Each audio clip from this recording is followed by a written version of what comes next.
All right, we have another exciting edition of Truth Seekers upcoming on deck here. We got Kimberly joining us. Before we introduce her, we'd just like to remind everybody where you can find Coach Dick and myself, proadvisorcoach.com. And of course, everywhere that you watch your podcasts. YouTube, we got post a video on LinkedIn, Apple Podcasts, Anchor. There's literally just dozens of places where you can watch your podcast. We're probably there. Anyways, without further ado, we'd love to welcome Kimberly to the show. Thank you so much for joining us, Kimberly. Thank you very much for having me, both Coach Josh and Coach Nick. I'm really excited to be here today. Yeah, we're going to have a fun conversation. You and I have caught up a little bit before today, and I know we worked on or talked about some stuff with vision and even motivation. I'm just wondering what maybe your biggest motivation was for, engaging us and coming on the show today. Well, my biggest motivation really with engaging you all after you contacted with me is I'm on a mission to cure 5,500 women of burnout in honor of my grandmother's legacy. And one of the things to do that is that my business can't be one of the best kept secrets. I need to be out, be verbal, and be present and serve. And so I believe that you all are positioned in a way to allow me to do that so that I can serve more and impact more. Absolutely. I'm glad to do it. So tell us more about that. Why is that important to you? Why are you passionate about that? Well, I've witnessed so many women and men as well just have their lives fall apart because of burnout. They're trying to do too much. We're overscheduled, overworked, and we're even doing it to our children. And the very thing that we're working to accomplish destroys our lives in the process. I know I've experienced that 2 or 3 times myself personally until I crafted a solution not to get into that situation again. So that's the main reason why I see people being a coach and both marriage and family therapists, you can really see the destruction that burnout causes. It's an amalgamation of a lot of different symptoms, mindsets, and beliefs that create that. So important. I mean, Coach Dick and I see that so often in what we do. What was the difference for you? So you mentioned you went through it a couple of times. Maybe it was unique in each scenario, but how did you get over that? How do you navigate something like that? Well, like you said, yes, it was a couple of times. And a lot of times it was situational changes initially that led to my recovery. It wasn't intentional until this third time, and it actually was the pandemic that led to that. And I noticed I was working 19-hour days because, as you can imagine, those who work in the mental health field, it truly, Coach Nick, I was working 19-hour days. Remember when the cruise ships had all of those people stuck on there and they needed people. And so we were working around the clock, people all over the world, helping to notify loved ones that sometimes their loved ones had passed, and just trying my practice growing and seeing my kids' lives spread apart. I really had to make some strategic and intentional changes. And so that's why. And one of the main things was because I was pre-high cholesterol, pre-diabetic, there was something else, but I changed all of that with diet and exercise because I shun medicine because I know, especially when it's something that I've done to myself, created space in my time so that I don't lead a life like that, where I get enough rest. I schedule 2-hour breaks in my day very intentionally to do whatever I want, whether that's watching TikTok, it's taking a nap, or it's catching up on notes. So I have some free time built in and a lot of support systems. Congratulations on making that shift and that very intentional change. So it was really cool to hear you say that.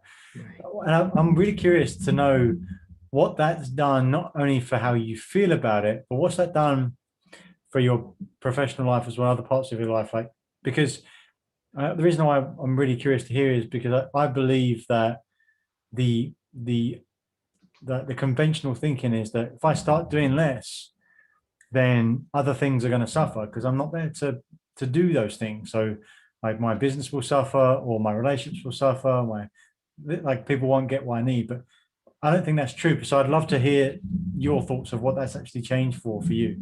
Yeah, thank you, Coach Nick. That's an excellent question. I have a whole talk around that. I called it leveling up by shifting down. Oh, And cool. I I was nervous. I was really afraid to just take this time out and say, I'm not going to see clients. I'm not going to serve. And I can't explain to you how this happened, but my business actually grew more with that. I think that I served better. I showed up better. I know I was definitely less grumpy with my children, uh, and I did things that gave me a lot more energy. Um, I initially started out with making these little elaborate charts in my phone of making sure that, okay, these are my things that give me energy, and these are the things that drain my energy, and trying to make sure I had more. And I was like, okay, I can't keep that up, but I have an idea. So I was just very intentional, and really surprisingly, I got clients that wanted to be supported, those who hire ticket clients, and I did a lot less busy work. Mm, yep. Yeah, Coach and I talk about this, or have talked about protecting our time, right? And I think about, I compare it to like college athletes, right? The people who are in sports, they have less time to focus on their academics. They actually perform better. So when you carve out time for yourself in your schedule, you're forced to prioritize the most important things. And you have to let the rest go, or else that's going to creep into the time that you've already carved out for yourself. So there's things that happen that, like Coach was mentioning, and you confirmed, Kimberly, that just seems counterintuitive to it, to what the actual goal or result would be. But spending less time actually doing those things makes you prioritize it and makes you be more productive with those things. You find that to be true?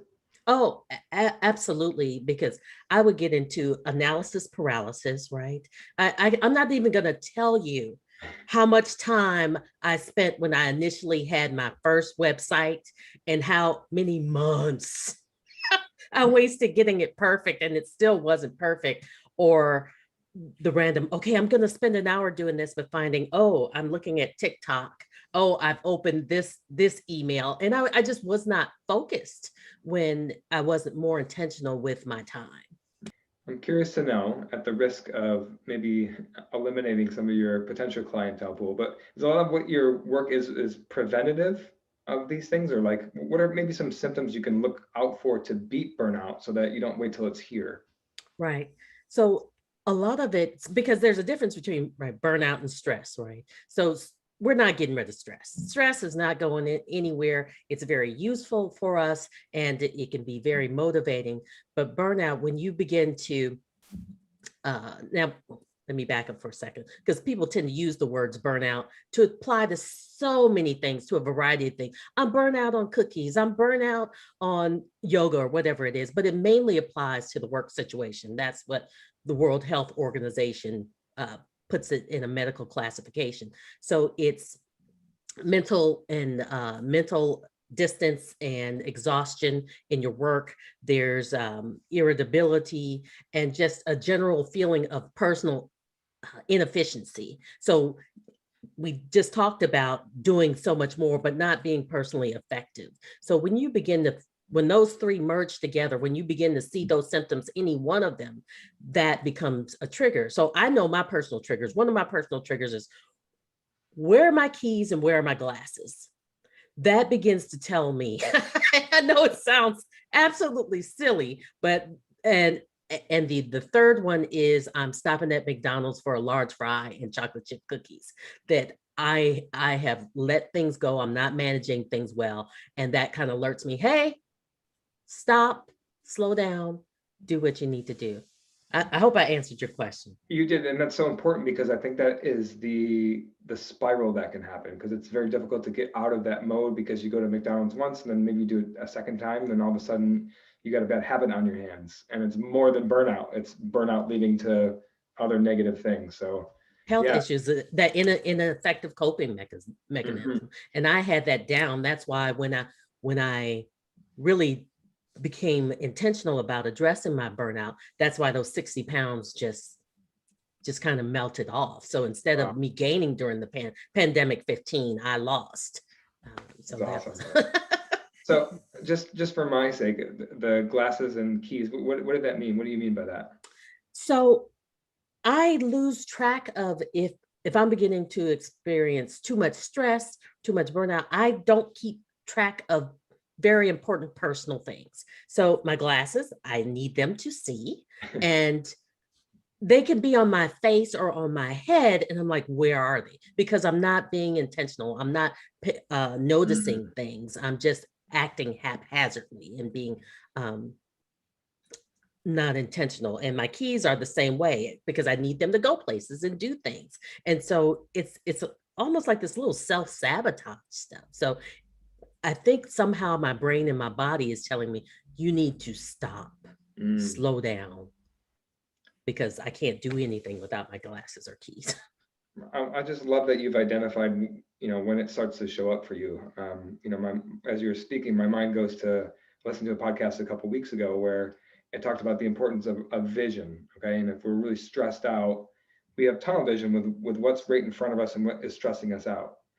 And when we're in a peaceful state of mind, we see the whole picture. Our whole vision is in our perspective. It's the reason why nature is so important. Or you get to the top of the mountain and you can look out. You just breathe out this sense of relief. So vision for me, that's why I asked about the glasses. It's another trigger for me. Do I know what's in my environment? Like my wall is green. Have I acknowledged that in the last 2 hours? No, I haven't been paying any attention to all these little details that are around me. And just it keeps things in perspective. I might bring Coach Nick in on this. Do you have anything like that? Like, how do you protect yourself from these potentially negative things that can send you down a whole new road? That's what I was going to ask, actually, Kimberly, for you. Like, what's I like the defining a trigger for when this isn't good. Right, but then what do you do with it then?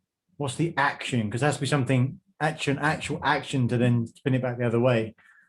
I remember, like, back in my old days, my corporate days, working in London, working for banks, that I would have vacation coming up. I'd get myself so worked up about this, like, vacation, and would be like so far down the line that by the time I got there, I needed just a vacation, just to prep for the vacation. And like, it'd be too late because you couldn't realize, like, by the time you realize you're burnt out, it's too late, right? And so, like, what's the signs before? But then what do you do that's different?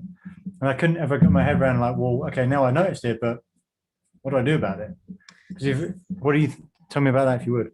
So I get forced to stop, right? Because I start losing my things.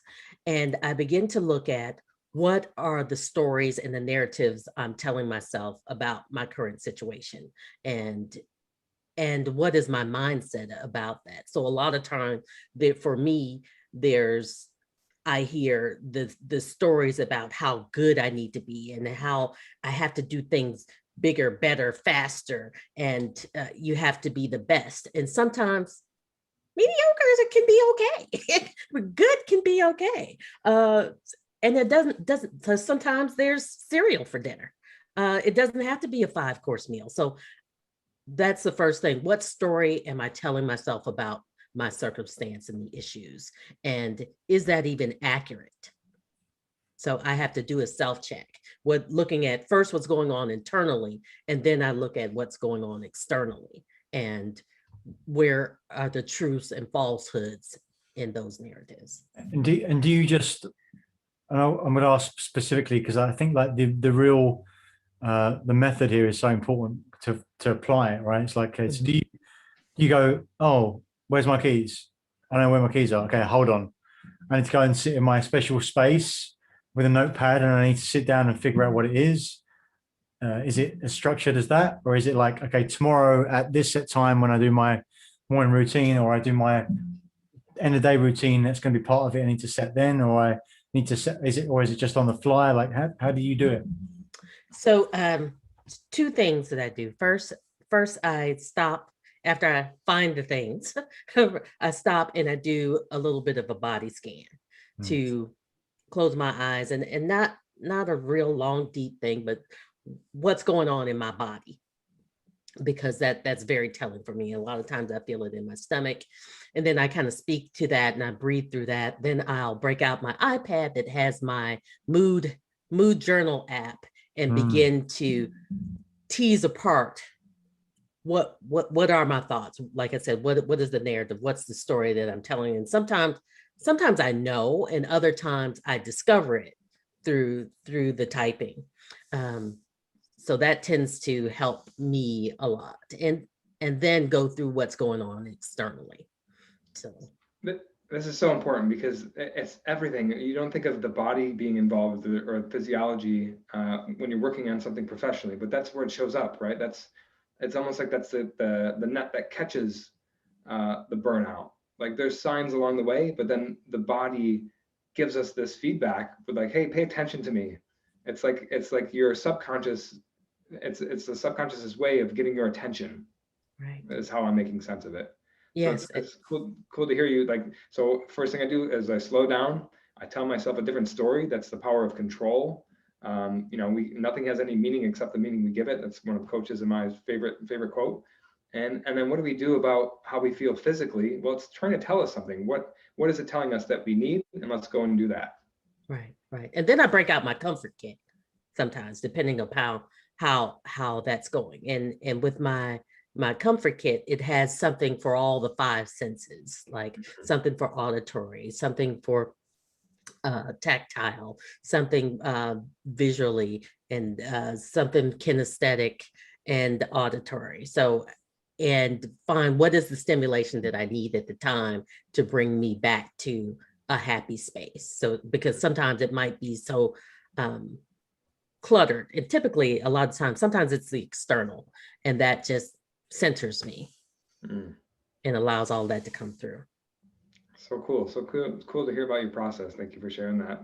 So I want to give you the opportunity. So how to fit this into your business? Maybe share the name of your business. We'd like to hear that and where we can find you. And then like how do you help your clients do this? What might that look like? What's the engagement look like? Okay. Let's start with, so I can be found at drkimberlywilson.com. Second part of your question. Yeah, so the name of your company Yes, Leadership and Resilience Consultants, and how I help my clients. It usually starts with, sometimes it's a talk. So yesterday I talked with women lawyers of Charlotte, and I had about 5 or 6 women I gave them an offer to connect with me, and we do a Zoom call, and first, they have a questionnaire about what they're experiencing, what is their role, what are their goals, and what would they like to be different. So I ask that in various ways, and what are they willing to commit? Because sometimes I discover that although people reach out, they're not really ready to put the work in. And there's no judgment there, because that's sometimes for me, like I know we are all quite brilliant at our ineptitudes. And sometimes I just want to stay in my foolishness. Like, yes, I know it's stupid, but I want to do it right now. So we go through that questionnaire, and I ask them about what's going on and you talked about vision, how do they envision their life being different? What would be the one thing that would really change the trajectory? And a lot of times they say it's one thing, but through the conversation, I can hear that there's a holistic challenge going on, and we try and I kind of envision, shotguns. When you shoot a shotgun, they're just a bunch of pellets on the wall. So I asked them to hone in on which pellets are most important. So not so much as in what I think they need to change, but what they feel will give them the most impact. And we go from there. And even though we may only focus on 1 or 2 things, we create a plan for what that difference looks like in the other areas of their life. Coach, how much does this sound like what we do? Absolutely right. It's like it's what it's about. It's defining where they are, what's important, where do they want to go, and making a plan, and then working the plan, and then working the plan, and then working the plan till you get a result, and then pick something else. Right. I love the analogy of the shotgun and pick the pellets that are most important. That's cool. I never thought about that before. I like it. You can't pick them all, No, right? And you can't. you pick 10 pellets, like they're all most important. Like, well, they're not. You've got 10 pellets that are going to get 10% of your time, and that's it. Super important to get the right stuff. Yeah, super. It's great stuff. Right. And we also, and usually like when I have women that come to me or men that come to me from my talks. During the talks, we usually do a morals and values appraisal, and I ask them to pick their top 5 most important things, what they feel are most valuable. And then we have a pie chart and we look at, okay, let's imagine this pie chart is either a 24-hour day or a week. Carve out, what do you spend your time doing? And a lot of times people are surprised that their top 5 doesn't even make where they're spending their time. So what's really important? What you're doing or what you say is important. There's some incongruence.